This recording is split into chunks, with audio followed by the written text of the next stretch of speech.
Vamos lá, gente. Vamos continuar nossa conversa sobre ética. A gente trouxe uma linguagem um pouquinho diferente para essa última aula. Vamos começar com esse quadrinho, nessa tira, que está no livro de vocês. A gente tem aí o Calvin, né, que é esse garoto que dialoga com o tigre de pelúcia dele. Como vão as resoluções de ano novo? Pergunta o tigre. Não tomei nenhuma, diz o Calvin. Para uma pessoa poder progredir, ela deve ter uma ideia do que bom significa. Isso implica certos valores. Mas como todos nós sabemos, valores são relativos. Tudo é válido e precisamos tolerar a diversidade. Virtude não é melhor do que vício. Eles são apenas diferentes. Eu não sei se consigo tolerar tanta tolerância, diz o tigre.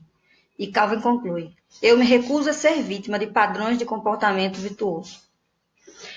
Aí a gente tem Calvin teorizando sobre o que é o bom e o mal e conclui pelo relativismo radical, né, de aceitar tudo. O comentário do tigre, que é o mascote, é de crítica a esse posicionamento. Vocês não vão explicar, tá? A gente vai dialogar sobre isso. Tem uma frase que é conhecida pela geração de vocês como sendo do Ben Parker. Com grande poder, vem grande responsabilidade.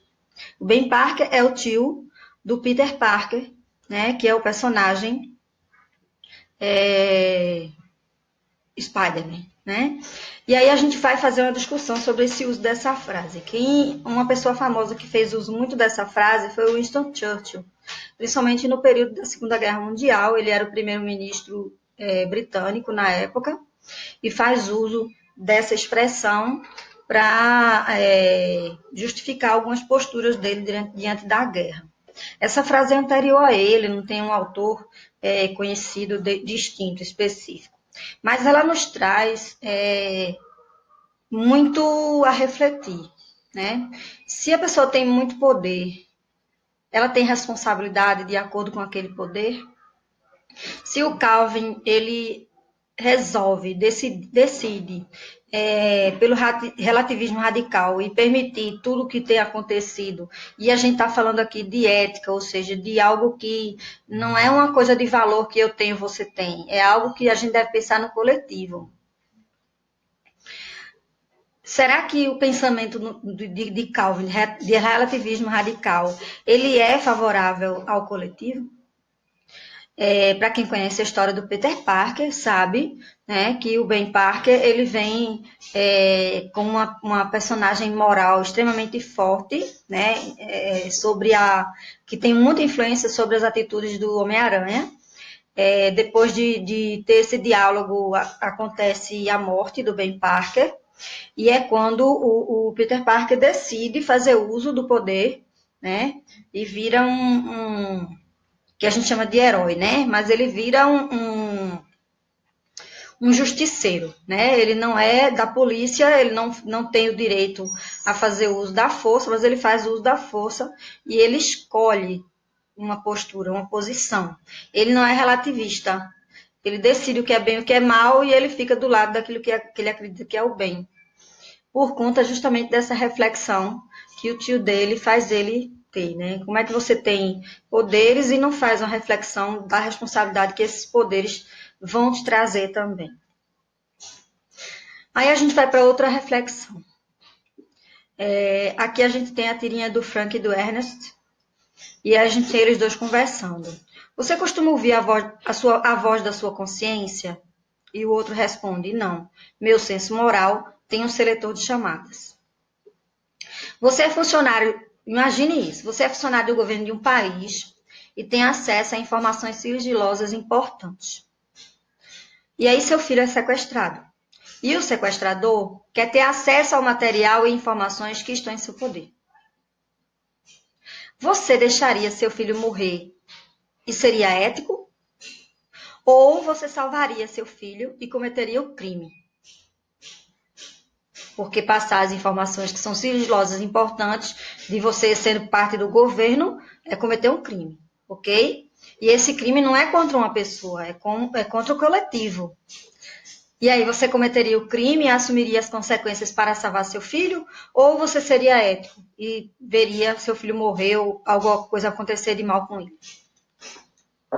Isso leva a gente a fazer uma reflexão sobre o que eu quero, o que eu devo e o que eu posso. Nem tudo o que eu quero, eu devo e posso.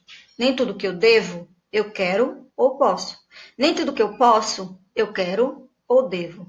Olha aí. A gente tem tudo à nossa disposição, tudo que a gente quer, a gente pode fazer.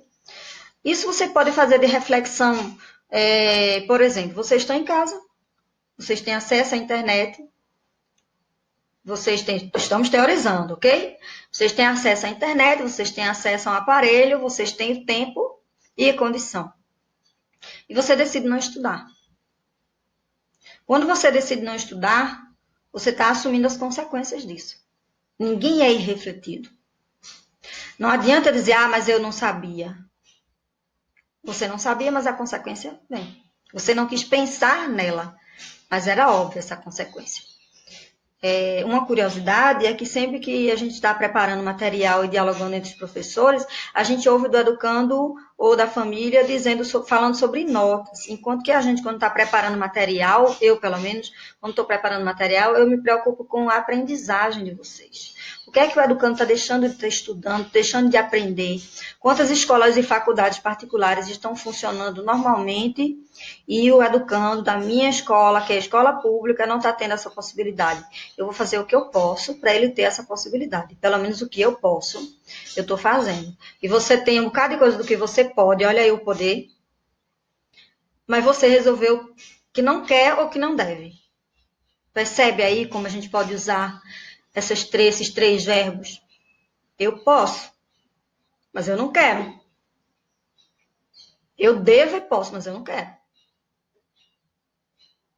Quantas pessoas não querem e assumem as consequências de suas ações? Isso também é ética. Essa discussão de dever, de poder, de liberdade, a gente está dando continuidade à discussão. A gente não está mais falando de liberdade, mas a gente está falando de ética. E ética também dá a nós a possibilidade de refletir na liberdade. A liberdade de escolha. Mais uma reflexão. Vamos lá. Temos essa imagem, né? Ativistas do grupo Ética na Etiqueta protestam contra práticas degradantes de trabalho na indústria da moda. Né? Essa foto foi tirada em Paris em 2015. Segundo a Organização Internacional do Trabalho, que é a OIT, que é um órgão da Organização Nacional das Nações Unidas, ok? Em 2005, pelo menos 12 milhões,3 de pessoas eram vítimas de trabalho forçado no mundo. No Brasil, mais de 47 mil trabalhadores foram resgatados desde 95, atuando nas cidades e no campo, em trabalho forçado. O maior número de flagrantes ocorre em São Paulo e se caracteriza pelo uso da mão de obra imigrante em oficinas de costura, submetidas a condições degradantes e jornadas exaustivas. Em algum momento, você já parou para pensar se a roupa que você veste pode ser produto de um trabalho forçado de alguém? Concorda que, pelo fato de as grandes grifes contratarem serviços de oficinas de costura clandestinas, a responsabilidade ética recaía também em pessoas que consomem essas roupas? Na sua opinião, existe alguma atitude que o consumidor possa tomar para reverter essa condição?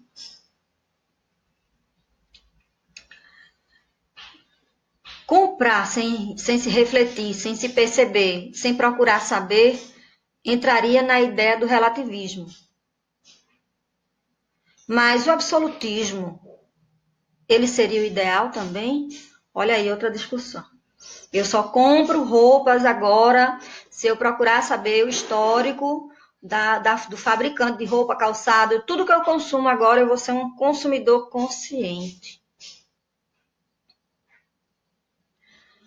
Porque agora eu estou absolutamente a favor do que deve ser feito corretamente. Então, eu vou levar em consideração o absolutismo.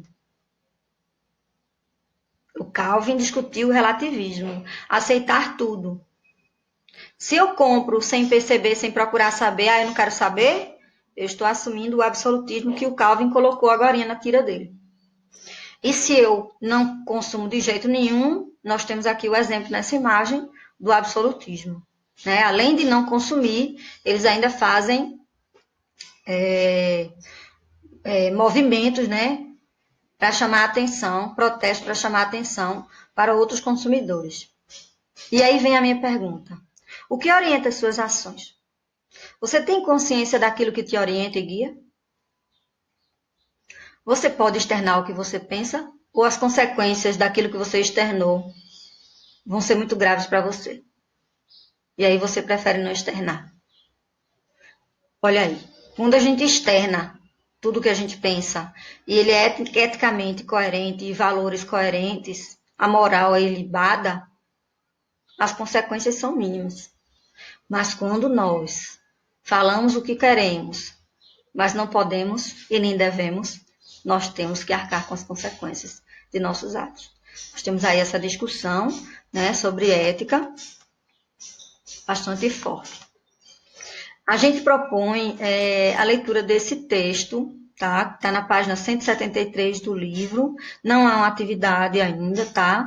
É uma leitura. Ele fala sobre bioética e escolhas morais, fala sobre religião. Ele tem 3 propostas de questões ali, mas não é para você responder, é para você analisar para si mesmo, tá? Leia o texto e faça essa análise para a próxima aula, ok? Tchau, gente!